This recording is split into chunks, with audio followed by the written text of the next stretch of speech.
Hello world, it's scientifically proven that the words you speak to yourself first thing in the morning can shape your entire day. Try this one. I claim that today is going to be a really great day. Saying it loud sets the tone. It shifts your energy, your focus, and your expectations.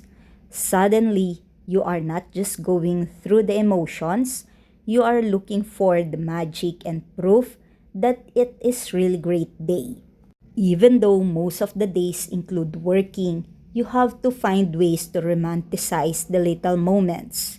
Find joy in getting ready for the day. Remind yourself the fact that you woke up today means it's already a really great day. Life throw curveballs, but have trained your mind to ask better questions. At the end of the day, reflect on what went well, what made you smile, and what can be proud of. We live in a loud world filled with noise, opinions, expectations, and constant information. And we get caught up in the noise and forget who we actually are and what we actually truly want for ourselves. And because we live in this kind of world, we must continuously have a practice of coming back home to ourselves, of reminding ourselves of the peace that lives within us. Whenever you are at in your life, whether you consider yourself happy, joyous, content, sad, depressed, hopeful, loving, anxious, indifferent, it doesn't matter where you are at emotionally. It's more about continuously reminding yourself of who you are, and having a consistent practice makes all the difference. It's a lifelong practice for every human being. By Emily Passion Based. When Amma said, I truly love meeting people in the space of my podcast, listening to their stories, their wisdom, watching their sensitivity and passion, looking into their eyes. So much gratitude for every guest and for all of you being here with me. Just live in the moment, as next time you want to feel rich, try counting the things you have that money can't buy. As she loved being surprised, not knowing, watching people, working at the sky, hanging on little here and now, made of thousands of tiny moments. Especially on the month of May, when literally everything comes back to life. Being unapologetically yourself is one of the most beautiful things you can be. No pretending, no shrinking, no performing. Simone attended Giorgio Armani in Cannes Festival. It was a prominent fixture on the crust, outfitting numerous celebrities, athletes, and models in both custom Armani Private and classic Giorgio Armani tailoring. Additionally, Cannes served as a key destination in the brand's global summer campaign. Beyond the red carpet, the French Riviera city was prominently tied the brand's seasonal rollout. The Giorgio Armani Mir 2026 campaign specifically highlighted Cannes alongside other Mediterranean hotspots like Porto Cervo and Mykonos. The collection emphasizes a refined vision of summer living featuring fluid silhouettes, weightless fabrics, and light Mediterranean aesthetics.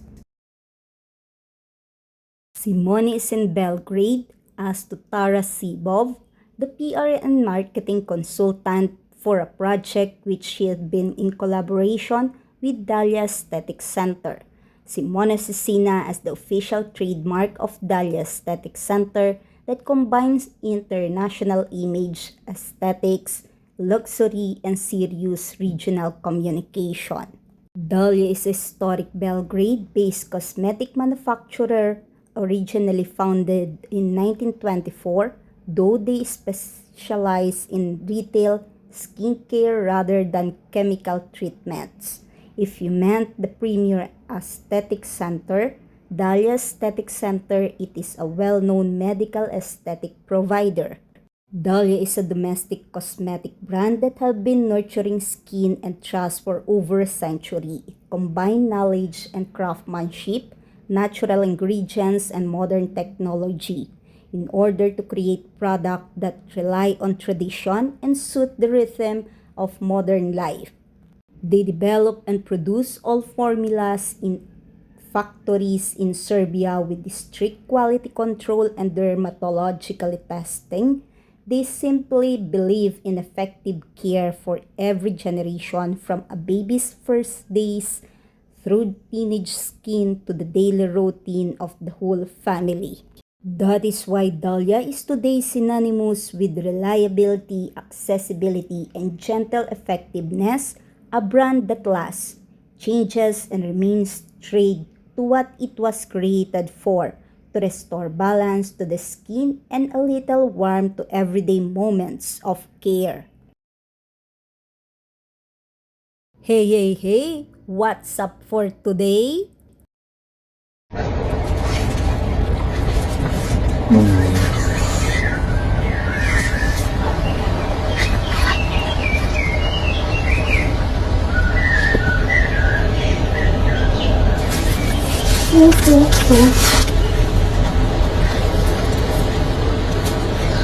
No.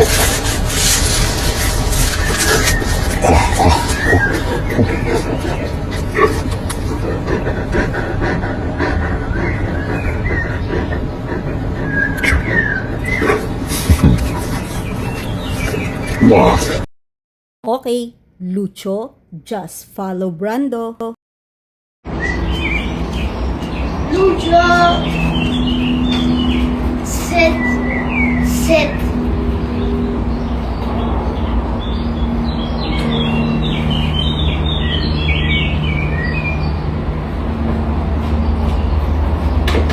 Nakinig pa.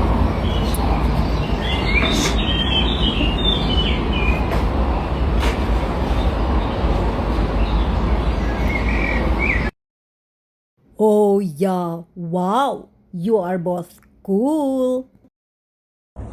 Lucio, fermo. Ti devo mettere gli occhiali. Girati da papà.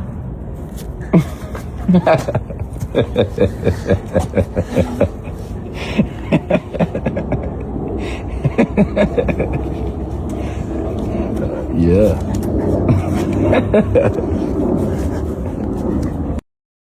Michele's story said that today around 4 p.m. I went to a musical instrument store in Bresciano because I had to buy equipment for my studio. While my assistant drove, I sat in the seat next to him, staring lost in the void, admiring the scenery. At one point, I noticed a road sign with the writing Leno, a family name. I had already heard it mentioned somewhere. So I take the phone and type Google. No big deal. A simple Italian town in the province of Brescia. Why it didn't? It get out of my head. I intensified the research and after a few minutes, I discovered the reason. Desiree Piovanelli, a young girl brutally torn from her waist at only 14 years old in what is now distant 2002. I was only 12 back then. At that point, I feel a strong need to say goodbye. I asked my assistant to change course. I don't know what's into me.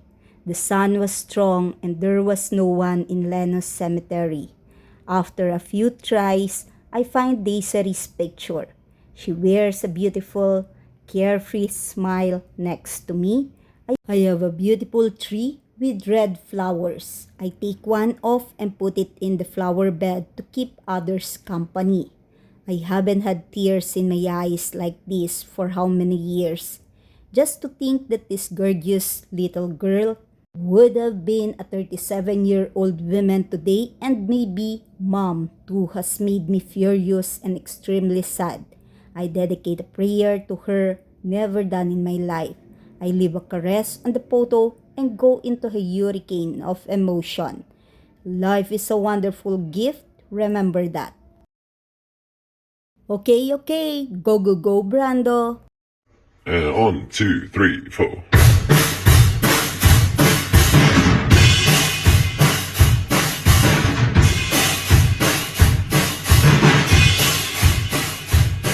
Yeah.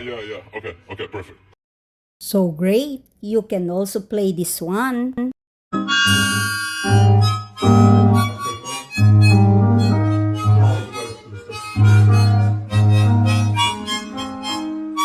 essere bocciato in teoria, sto facendo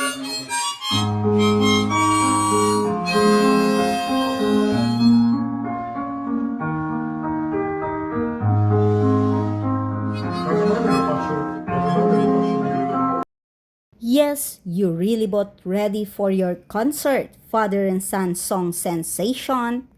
Ti hai perso un attimo, prova bene. Ma io l'ho fatto apposta dopo quello così facciamo. Sì, ma mi hai anticipato un secondo, avevo un mezzo secondo mi hai anticipato. Ti scusa, no, ti scusa, l'importante è imparare, ok? 3, 2, 1, ehi!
Thank you for watching my video today. Comment your reaction below. Don't forget to click the like button. Share this video to others and please subscribe on my channel. Day 152 of the 365 days of 2026. A message to all. Here's a reason why you choose joy mindset, as joy is an internal state while happiness is external. Happiness depends on external conditions or circumstances in order to feel happiness, as joy is a deep soul-rooted state that is based upon perspective that isn't shifted by external conditions. Happiness is a temporary state that fades when the moment or condition that created the happiness in the first places changes. Joy is more consistent and comes from gratitude, presence, and alignment with your high self. Happiness, which requires things to go well, joy can be present even when things are not going exactly how you expected. You can find meaning and learning in the struggles. This makes you more resilient and is a better catalyst for growth. Happiness is a reaction to your circumstances. Joy is a conscious decision based off of your mindset, daily habits, and spiritual connection. Regardless of what's happening to you, you get to choose joy. Your attitude shapes your reality more than the actual circumstances of events ever could. Our attitude doesn't just reflect our reality, it creates it. The way we interpret and respond to life's moment directly influence the beliefs we hold, the energy we emit, and the outcomes we attract. When we try to start something that is so different from what we are used to, can cause a lot of fear and resistance. That is why starting small and working on doing that each day will allow you to stay more committed to your call. It also pushes you a little bit out of your comfort zone without fully diving into something scary, and that creates more confidence in you. You will start to do more things out of your comfort zone because you will realize how fun and exciting it really is. By Emily, Passion Based.